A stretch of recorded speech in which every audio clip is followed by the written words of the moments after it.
এই যে ঘুম থেকে উঠলাম, এরপর আমার মোক্ষম কাজ হচ্ছে পাড়ায় কার ছেলে কত পেয়েছে সেটা খোঁজ না। চলো শুরু করা যাক। এই আমি ব্রাশ করছি, এবার সবার বাড়িতে খোঁজ নেবো কার ছেলে কত পেলো। হ্যাঁ গো কাকিমা, তোমার ছেলে কত পেলো?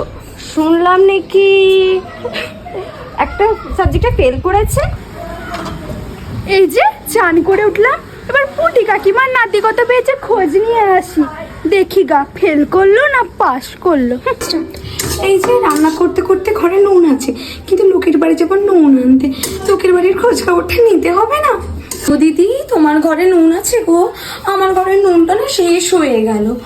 আর বলছি, তোমার ছেলে শুনলাম নাকি রেজাল্ট বেরিয়েছে, কত পেলো? আমার ছেলে তো খুব ভালো নাম্বার পেয়েছে।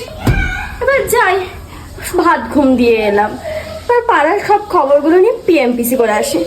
হ্যাঁ গো, শুনলে পুতিন নাকি নাকি ফার্স্ট ডিভিশন পেয়েছে। ফার্স্ট ডিভিশনে ছাই, টেনে টুনে পাস করেছে দেখো গা। আরে চম্পার মেয়ে তো একটা বিষয় ফিল করেছে, ব্যাগ পাবে না, একটা ছেলের সাথে সারা দিন ঘুরে বেড়ায়।